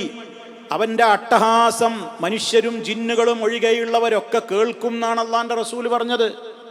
ഖബറിലെ ശിക്ഷയെക്കുറിച്ച് അള്ളാൻ്റെ റസൂൽ പറഞ്ഞു. ഒരിക്കൽ മദീനത്ത് കൂടെ അള്ളാൻ്റെ റസൂൽ ഇങ്ങനെ പോവാണ്, തൻ്റെ കഴുതപ്പുറത്ത് ഇങ്ങനെ യാത്ര ചെയ്യാണ്. മദീനയുടെ ഒരു ഈത്തപ്പനത്തോട്ടത്തിൻ്റെ സമീപത്ത് എത്തിയപ്പോൾ അള്ളാഹുവിൻ്റെ റസൂൽ സല്ലല്ലാഹു അലൈഹി വസല്ലമ ചില ശബ്ദങ്ങളും അട്ടഹാസങ്ങളും കേൾക്കുകയാണ്. നബി യാത്ര നിർത്തിയിട്ട് കൂടെയുണ്ടവരോട് ചോദിച്ചു. അപ്പോൾ നോക്കുമ്പോൾ ആ പറമ്പിൽ കുറേ ഖബറുകൾ കാണാണ്ട്, ആ പറമ്പിൽ കുറേ ഖബറുകൾ കാണുന്നുണ്ട്. അന്നേരം അള്ളാഹുവിൻ്റെ റസൂൽ ചോദിച്ചു, ഇതൊക്കെ ആരുടെ ഖബറുകളാ? അവരൊക്കെ എന്ന് മരിച്ചതാ നിങ്ങൾക്ക് അറിയോ? അപ്പോൾ സഹാബിമാർ പറഞ്ഞു കൊടുത്തു, അവരൊക്കെ മുശ്രിക്കുകളായി മരണപ്പെട്ടവരാണ് എന്നിങ്ങനെ പറഞ്ഞു. മാത്രമല്ല അള്ളാഹിൻ്റെ റസൂൽ പറയണ്, അവിടെ അവർക്ക് കിട്ടുന്ന അദാബിൻ്റെ ശബ്ദം ഞാൻ നിങ്ങളെ കേൾപ്പിക്കുമായിരുന്നു. ഞാനത് കേൾപ്പിച്ചിരുന്നുവെങ്കിൽ പിന്നെ നിങ്ങൾക്കൊരു ഖബറിൽ ഇറങ്ങാൻ പേടി തോന്നും. നിങ്ങൾക്ക് ഇനി മയ്യത്ത് മറമാടാൻ കഴിയൂല. എല്ലായിരുന്നുവെങ്കിൽ ഞാനത് നിങ്ങൾക്ക് കേൾപ്പിച്ചു തരാൻ അള്ളാഹിനോട് പറയുമായിരുന്നു. അത്ര കടുത്ത ശിക്ഷയാണ് എവിടെ വരാൻ പോകുന്നത്? ഖബറിൽ വരാൻ പോകുന്നത്. ഇനി ഖുർആൻ തന്നെ തെളിവല്ലേ? എന്തിനാ പിന്നെ ഖബറിലെത്തുന്നത് എന്തിനാ? അപ്പൊ ഇവർ പറയണത് ഇത് കാണുന്നില്ല എന്നല്ലേ? എത്ര നേരം ഇങ്ങനെ മയ്യത്തിനെ തുറന്നു വെച്ചാലും ഒന്നും കാണുന്നില്ലല്ലോ. അങ്ങനെയാണെങ്കിൽ ഇവർ ഈ ഖുർആനിലെ ഒരുപാട് ആയത്ത് നിഷേധിക്കേണ്ടി വരും. ഈ ഖബർ ശിക്ഷ നിഷേധിക്കുന്ന ആളുകൾ ഖുർആനിൽ ഒരുപാട് ആയത്ത് നിഷേധിക്കേണ്ടി വരും. എന്താ കാരണം? മരണത്തിൻ്റെ മലക്ക് കാഫിറുകളെ സമീപിക്കുന്നതിനെ സംബന്ധിച്ച് ഖുർആൻ പറയുന്നുണ്ട്, വൽ മലായികത്തു യദ്രിബൂന വുജൂഹഹും വഅദ്ബാറഹും. മലക്കുകൾ ആ മനുഷ്യൻ്റെ മുഖത്തും അവൻ്റെ പുറഭാഗങ്ങളിലും ശക്തമായി അടിക്കും. എന്നിട്ട് പറയും, ഇറക്കടാ എൻ്റെ റൂഹിനെ പുറത്തേക്ക്. കാരണം കാഫിറിൻ്റെ തെമ്മാടിയുടെ റൂഹ് പുറത്തേക്ക് വരാൻ കൂട്ടാക്കൂലാന്നാണ്. പിടിച്ചു വലിക്കും. ഏതുപോലെ നനഞ്ഞ പഞ്ഞിക്കെട്ടുകൾക്കിടയിൽ നിന്ന് 4 ഭാഗത്തേക്കും കൂർത്തു മൂർത്ത ഇഴകളുള്ള കമ്പുകളുള്ള ഇരുമ്പിൻ്റെ ദണ്ട് വലിച്ചെടുക്കും പോലെ. സുബ്ഹാനല്ലാഹ്, എന്താണ് ആ ഉപമ? നിങ്ങൾ ആ ഉപമയൊന്ന് ചിന്തിച്ചു നോക്കിയേ. എന്താണ് അള്ളാഹിൻ്റെ റസൂൽ പറഞ്ഞു തരുന്നത്? ഒരു ഇരുമ്പിൻ്റെ ദണ്ട് നിങ്ങളിങ്ങനെ ആലോചിച്ച് നോക്കിയേ. സാധാ ദണ്ടല്ല, അയിമക്ക അപ്പുറത്തേക്കും ഇപ്പുറത്തേക്കും എന്തുണ്ട്? കൊളുത്തുകളുണ്ട്. ആ സാധനം ഒരു പഞ്ഞിക്കെട്ടിൻ്റെ ഉള്ളിലേക്കാണ് വെച്ചു എന്ന് സങ്കല്പിക്കും. പഞ്ഞിക്കെട്ടിന് 4 ഭാഗവും പഞ്ഞിക്കെട്ടിൽ വെള്ളമാണ് ഒഴിച്ചു. ഇനി ആ ദണ്ട് കിട്ട് വലിച്ചാൽ അത് കിട്ടുമോ? കിട്ടും. എങ്ങനെയാ? അതിൻ്റെ പഞ്ഞിയും എല്ലാം കൂട്ടി കീറിപ്പറിഞ്ഞു അതിശക്തരും മല്ലരുമായ ആൾക്കാർ വലിച്ചാലേണ് പോരുള്ളൂ. ആ ദണ്ട്, ഇരുമ്പിൻ്റെ ദണ്ട് ആ പഞ്ഞിക്കെട്ടിൻ്റെ ഉള്ളിൽ നിന്നിട്ട് വലിച്ച് കിട്ടണം എന്നുണ്ടെങ്കിൽ വലിയ ഇതേപോലെയായിരിക്കും കാഫിറിൻ്റെ റൂഹ് മലക്കുകൾ കൊണ്ടുപോകാന്ന്. പുറത്തേക്ക് വരാൻ കൂട്ടാക്കൂലാന്ന്.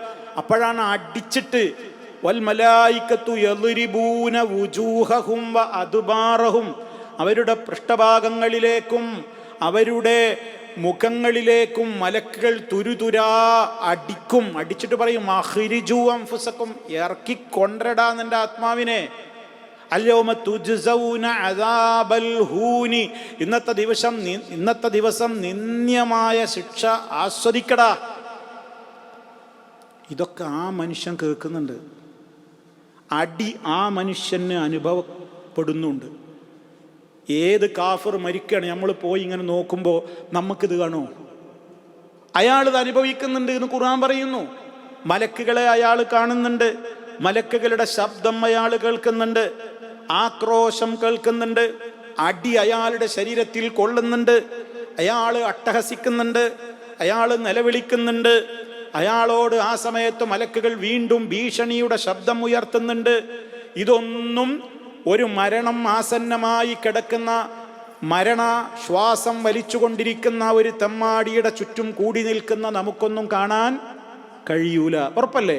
കാണാൻ കഴിയോ? കാണാൻ കഴിയില്ല. എന്നാ പിന്നെ ഈ നിഷേധികൾ എന്തും പറയണം? അതും വെറുതെയാണ് എന്ന് പറയണം. ആ ആയത്ത് പറഞ്ഞതും വെറുതെയാണ്, കാരണം ഞങ്ങൾ കാണുന്നില്ലല്ലോ. ഇതൊക്കെ മനുഷ്യന് അവന് മനസ്സിലാക്കാവുന്ന വിധത്തിലും അവന് മനസ്സിലാക്കാവുന്ന രൂപത്തിലൊക്കെ ഇതൊക്കെ വിശദീകരിച്ചിട്ടുണ്ടോ ഉലമാക്കള് ഖബറിൽ ശിക്ഷയെപ്പറ്റി. ഇപ്പോൾ ഒരാൾ ഉറങ്ങിക്കിടക്കുകയാണ്, ഉറങ്ങിക്കിടക്കുന്നവനെ എന്ത് ചെയ്യുന്നുണ്ട്? അവൻ പല സ്വപ്നങ്ങൾ കാണുന്നുണ്ട്. ആ മനുഷ്യൻ പല സ്വപ്നങ്ങൾ കാണുന്നുണ്ട്.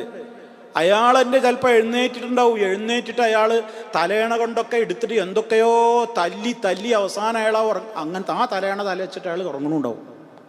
ഉറക്കത്തുനിന്ന് എഴുന്നേറ്റിട്ട് അയാളോട് ചോദിച്ചാൽ അയാൾക്കൊന്നും അറിയില്ല. അയാൾ പാമ്പിനെ കാണുകയാണ്, പാമ്പിനെ തല്ലിക്കൊന്ന് അയാൾ സുഖമായി കിടന്നുറങ്ങുകയാണ്. ഇതൊക്കെ ഉറക്കത്തില്ല. അയാൾക്ക് പാമ്പിൻ്റെ കടി ഏൽക്കുന്നുണ്ട്, അയാൾ അട്ടഹസിക്കുന്നുണ്ട്, ചാടി എണീക്കുന്നുണ്ട്, വിയർക്കുന്നുണ്ട്. എന്തേന്ന് വെച്ചാൽ അയാൾ പലതും കാണുന്നുണ്ട്. ഇതൊക്കെ ഇപ്പോൾ തൊട്ടടുത്ത് ഇപ്പുറത്ത് ഭാര്യ അല്ലെങ്കിൽ ഭർത്താവ് എടുക്കുന്നുണ്ട്, വല്ലതും കാണുന്നുണ്ടോ? അയാൾ സുഖം അനുഭവിക്കുന്നുണ്ട്, അയാൾ അട്ടഹസിക്കുന്നുണ്ട്, വേദന അനുഭവിക്കുന്നുണ്ട്, ശിക്ഷ അനുഭവിക്കുന്നുണ്ട്. അപ്പം സുഖവും ദുഃഖമൊക്കെ അയാൾ അനുഭവിക്കുന്നവൻ അടുത്ത് കിടക്കുന്നതും കാണില്ല.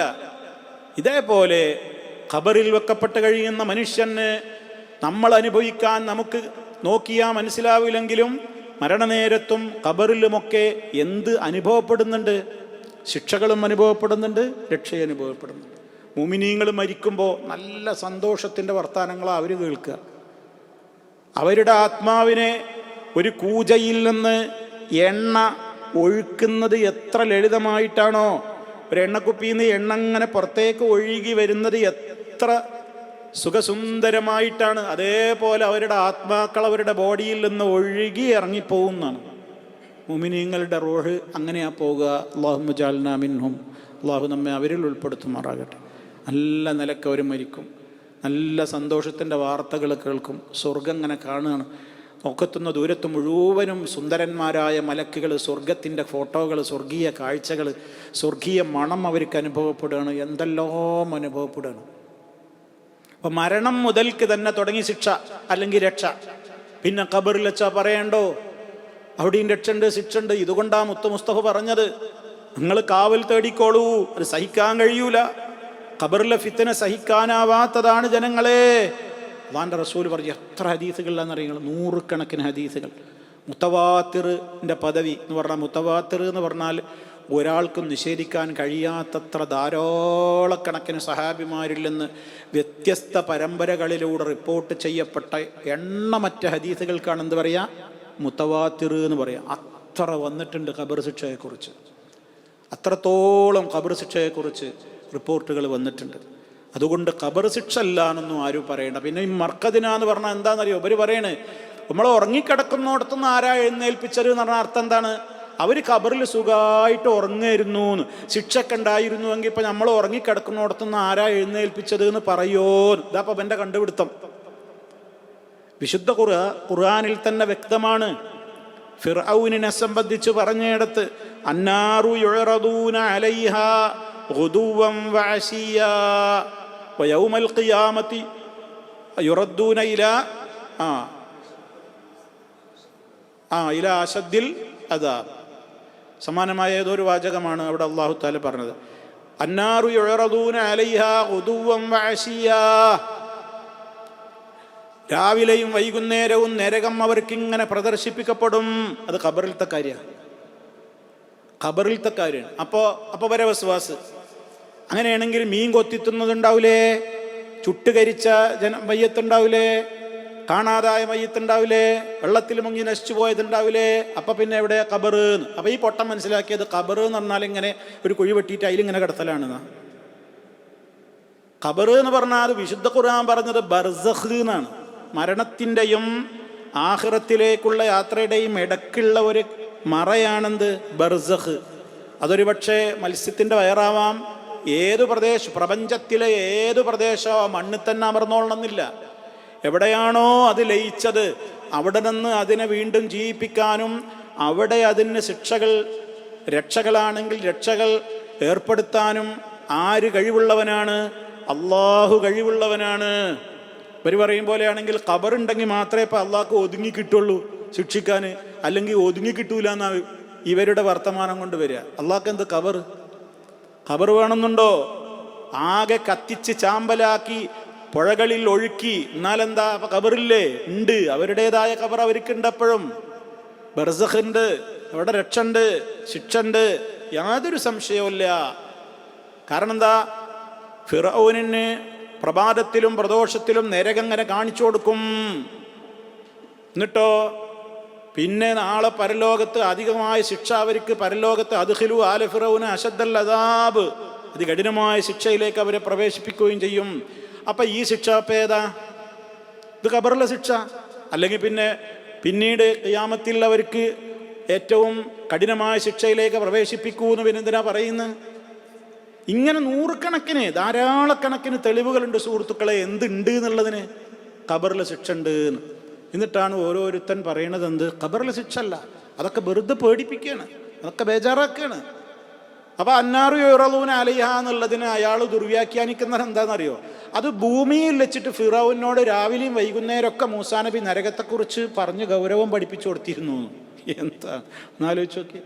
ദുന്യാവിന്ന് നരകത്തെക്കുറിച്ച് രാവിലെയും വൈകുന്നേരമൊക്കെ ഫിറൗനോട് ഉത്ബോധിപ്പിച്ചിരുന്നു. അതിനെക്കുറിച്ചാണ് ആ പറഞ്ഞത്. ഇങ്ങനെയാണ് ദുർവ്യാഖ്യാനക്കാർ പോകുന്നത്. ഇവരൊക്കെ മുസ്ലിം പേരുള്ള ആളുകളും മൗലൈമാരൊക്കെ പേരിലൊക്കെ ഇവർ അറിയപ്പെടുന്നത്. അതുകൊണ്ട് സുഹൃത്തുക്കളെ, ഖബർ ശിക്ഷ യാഥാർത്ഥ്യമാണ്, സത്യമാണ്. ഈ ആയത്തൊന്നും ഇതൊക്കെ അവർ തെളിവെടുത്ത് ഉദ്ധരിക്കുന്നതാണ്. സൂറത്ത് യാസീനിലെ ആയത്താണ് ഇപ്പോൾ അവർക്ക് തെളിവ്. എന്ത്? ഖബറിൽ ശിക്ഷ അല്ലാതെ. ഏതാ ഈ ആയത്ത്? എന്താണ് തെളിവ്? ഉറങ്ങിക്കിടക്കുന്നിടത്തുനിന്ന് പറഞ്ഞില്ലേ? അപ്പോൾ ശിക്ഷ ഉണ്ടെങ്കിൽ ഇപ്പോൾ ഉറക്കത്തുനിന്ന് ആരാ ഞങ്ങളെ നീപ്പിച്ചതെന്ന് ചോദിക്കൂല്ലോ. ഉറക്കത്തുനിന്നും അവിടെ അർത്ഥം വരുന്നില്ലല്ലോ, ഉറക്കത്തുനിന്നൊന്നും ആയിക്കൊള്ളുന്നില്ലല്ലോ. മർക്കത് എന്നല്ലേ പറഞ്ഞത്? മർക്കത് എന്ന് പറഞ്ഞാൽ എന്താ? കിടക്കുന്ന സ്ഥലം. നമ്മൾ കിടക്കുന്ന ഖബറിന്ന് ആരാ ഇപ്പം നമ്മളെ ജീവിപ്പിച്ചതെന്ന്. കാരണം പള്ളീനേക്കാണ് ഗൗരവമുള്ളിടത്തൊക്കെ പോകുന്നത്. അത് കാണുമ്പോൾ അവർ പറഞ്ഞു പോവുകയാണ്, യാ വൈലനാ മൻ ബഅസനാ മിൻ മർഖദിനാ. അത് പാരായണം ചെയ്യുമ്പോൾ ഒരു നിയമമുണ്ട്. ഖുർആനിൽ നോക്കൂ നിങ്ങൾ, മിൻ മർഖദിനാ എന്ന് കഴിഞ്ഞിട്ട് ഒരു കുഞ്ഞ് സീനും കാണാം, ഒരു ഖാഫ് ലാമ് യാവും കാണാം, ഒരു കുഞ്ഞു സീന് കാണാം. മിൻ മർഖദിനാ എന്ന് കഴിഞ്ഞിട്ട് അതിൻ്റെ അർത്ഥം എന്താ? മിൻ മർഖദിനാ എന്ന് പറഞ്ഞിട്ട് ഒന്നടങ്ങണം. കൂട്ടി വായിക്കുകയാണെങ്കിൽ ഒന്നടങ്ങണം. അപ്പം എങ്ങനെയാണ് വായിക്കേണ്ടത്? ഖാലൂ യാ വൈലനാ മൻ ബഅസനാ മിൻ മർഖദിനാ ഹാദാ മാ വഅദർ റഹ്മാൻ. ചേർത്ത് വായിക്കുമ്പോൾ ശ്വാസം വിടാതെ ഒരടക്കം അടങ്ങണം. അതാണ് സക്ത. അതിൻ്റെ സീനാണ് ആ കൊടുത്തത്. പിന്നെ അവിടെ നിർത്തുകയാണെങ്കിലോ, നിർത്തുകയാണ് നല്ലത്. അവിടെ വഖഫ് ചെയ്യലാണ് ചേർത്ത് ഓതുന്നതിനേക്കാൾ നല്ലത്. അതാണ് അവിടെ ഒരു ഖാഫും ഒരു ലാമും ഒരു യാവും കൊടുത്തത്. കാണുന്നില്ലേ അടയാളം? ചേർത്ത് വായിക്കുകയാണെങ്കിൽ എന്ത് ചെയ്യണം? ഒന്ന് അടങ്ങിയിട്ട് ചേർത്ത് വായിക്കണം. അല്ല നിർത്തി വായിക്കുകയാണോ അതാണ് ഏറ്റവും ഉത്തമം. അത് പാരായണ നിയമമാണ്. പിന്നെന്താ പറഞ്ഞത്? അപ്പോൾ അതിനെക്കുറിച്ച് പറയണം ഹാദാ. ഇനി ആ പറയുന്നത് ആരാണ്? ഹാദാ മാ വഅദർ റഹ്മാൻ. ഇത് റഹ്മാനായ അള്ളാഹു വാഗ്ദത്തം ചെയ്തതാണ്. വസദഖൽ മുർസലൂൻ. പ്രവാചകന്മാർ സത്യം പറഞ്ഞ ദിവസമാണിത്. അത് 2-3 അഭിപ്രായങ്ങളുണ്ട്. അതാരാണ് ആ പറയുന്നത്? ഒന്ന്, മലക്കുകൾ വിളിച്ചു പറയുന്നതാണ്, ഇവരോട് പറയുന്നതാണ്. ഹാദാ മാ വഅദർ റഹ്മാൻ വസദഖൽ മുർസലൂൻ. അതല്ല, മുഅ്മിനീങ്ങൾ ഇവരോട് പറയുന്നതാണ്. ഇന്ന് ബേജാറായിട്ട് കാര്യമൊന്നുമില്ല. ഹാദാ മാ വഅദർ റഹ്മാനു വസദഖൽ മുർസലൂൻ. മൂന്നാമത്തെ ഒരു വ്യാഖ്യാനം അതേതാണ്? അവർ തന്നെ പറയുന്നതാണ്. അവർക്ക് തന്നെ ബോധ്യമായി, സത്യം കണ്ടപ്പോൾ പോരെ അംഗീകരിക്കുകയാണ്. ഇതുപോലെ നരകത്തിലിടുമ്പോഴും പറയുമല്ലോ, ഞങ്ങൾക്കിപ്പോൾ ഒക്കെ ബോധ്യം അയക്കണ്, ഞങ്ങൾക്കിപ്പോൾ ഒക്കെ നല്ല വിശ്വാസം അയക്കണ് എന്ന് പറയല്ലോ, അതേപോലത്തെ പറച്ചിലാണ്. ഹാദാ മാ വഅദർ റഹ്മാൻ വസദഖൽ മുർസലൂൻ. 3 വ്യാഖ്യാനം പറഞ്ഞാലും തെറ്റല്ല. വിശുദ്ധ ഖുർആനിൻ്റെ അതിൻ്റെ തത്വത്തോടത് യോജിക്കും. 3ഉം അവിടെ യോജിക്കുന്നതാണ്. മാത്രമല്ല മാ വഅദർ റഹ്മാൻ മാ വഅദല്ലാ എന്ന് പറഞ്ഞില്ലല്ലോ, അവിടെ പോലും മുഫസ്സിരീങ്ങൾ വ്യാഖ്യാനിക്കുന്നുണ്ട്. മാ വഅദർ റഹ്മാൻ എന്തിനാ പറഞ്ഞത്? അള്ളാൻ്റെ ഏറ്റവും വലിയ റബ്ബിൻ്റെ നാമങ്ങളിൽ അള്ളാന്ന് കഴിഞ്ഞാലുള്ള ഏറ്റവും മഹത്വമേറിയ നാമാണ് റഹ്മാൻ. അത് അള്ളാൻ്റെ കാരുണ്യത്തെ സൂചിപ്പിക്കുന്ന പേരാണ്. ആ റഹ്മാൻ അവിടെ പറയാൻ കാരണം എന്താണ്? അള്ള ചെയ്യുന്ന ഏറ്റവും വലിയ കാരുണ്യാണ് പരലോകം നിശ്ചയിച്ചത്. അതുകൊണ്ടാണ് ഇത് റഹ്മാൻ നിശ്ചയിച്ച ദിവസമാണ് എന്ന് പറയാൻ കാരണം എന്നൊക്കെ ഖുർആൻ വ്യാഖ്യാതാക്കൾ വ്യാഖ്യാനിച്ചിട്ടുണ്ട്.